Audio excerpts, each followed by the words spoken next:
ሰላም ሰላም ውድና የተከበራችሁ ቤተሰቦች እንዴት ናችሁ? ሰላም ናችሁ? ሰላም እግዚአብሔር በያላችሁበት በዝት ይበልልኝ።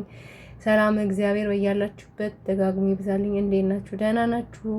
የጽጌረዳ ቤተሰቦች ጽጌረዳን የምትከታተሉ የጽጌረዳ ድራማ እንግዲህ ዛሬ ጽጌረዳ ሞታለች ተብሎ እየተለቀሰ ነው። የጽጌረዳ እናት በጣም እያለቀሰች ነው፣ እያዘነች ነው። ዘርፌ በጣም ታሳዝናለች። ጽጌረዳ ትሙት አትሙት የሚታወቅ ነገር የለም። ያው ሞታለች ብሎ እየተለቀሰ ነው። ፌበን ደግሞ በጣም እያላገጠች ነው። መነጽሯን ገጭ አርጋ ቁጭ ብላ እያሾፈችባት ነው። ዘርፌ ታለቅሳለች። ፌበን ደግሞ ቁጭ ብላ እየቀለደችባት ነው። የፌበን እናት ደግሞ የምሯን ይሁን ውሸቷን እያለቀሰች ነው። ፌበን በደስታ እየፈነጠዘች ነው። ጽጌረዳ እናት በጣም ታሳዝናለች። ጽጌረዳ እንግዲህ ያው ሞታለች ነው እየተባለ ያለው። እንግዲህ እኔ ውስጤ አላመነም። በእርግጥ ትሙት አትሙት አላውቅም፣ ግን ልትሞትም ትችላለች።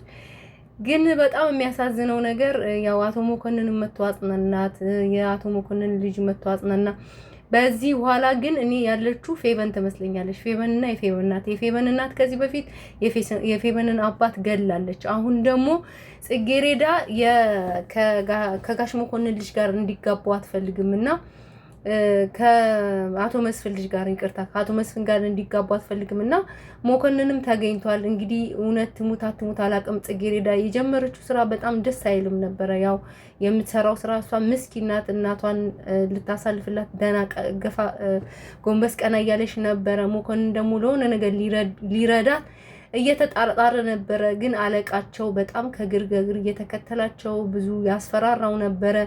እንግዲህ ዛሬ ጽጌረዳ ሞታለች ብሏል። ትሙት ትኑር አይታወቅም። ድሃ መጨረሻ አያምርም አይደለ? ያው ድህነቴን ቀርፋለሁ እያለች ወደዛ ወደዚህ ስትሮጥ በልጅነት አቅሟ እናቷን ለመርዳት እናቷን ከሰው ቤት ለማውጣት የሰው ቤት ሰራተኛ ሆና ስትሰራ ከዛ ደግሞ እዛ እያሰቃያት ደግሞ አሁን በዚህ ደግሞ ሌላ ጣጣ መጥቶባታል። እንግዲህ ጽጌረዳ ሞታ ከሆነ በጣም ነው የሚያሳዝነው። እናቲቱ በጣም ታሳዝናለች። በዚህ ላይ እናቲቱ ትታመማለች። እናቴን አሳልፍላታለሁ ብላ ወደዛ ወደዚህ እያለች ራሷን ቆጥባ ራሷን ሰብስባ የምትቀመጥ ጀግና ልጅ ነበረች። እንግዲህ ከሞተች እውነት በጣም ያሳዝናል። ድራማው ራሱ ያስጠላል። ከዚህ በኋላ እላችኋለሁ የፌበንን መጨረሻ አላውቅም። እንግዲህ ፌበን ምኞቷ ከነብዩ ጋር ተጋብታ መንታ ልጅ እንደምትወልድ ቁጭ ብላ እያለመች ነው። እናቷ እንዴት እንደምታሰቃያት እያለመች ነው። እንግዲህ የጽጌረዳ መጨረሻ ምን እንደሚሆን ደግሞ ተከታትለን እናየዋለን። የጽጌረዳ ቤተሰቦች ጽጌረዳ ድራማውን ከወደዳችሁት ላይክ፣ ሼር፣ ኮመንት አድርጉ፣ አበረታቱን እላለሁ። ከወደዳችሁት ለጓደኞቻችሁ ሼር አድርጉት። እንድታዩት ደግሞ ጋብዛችኋለሁ። መልካም ምሽት ይሁንላችሁ እላችኋለሁ። ባይ ባይ።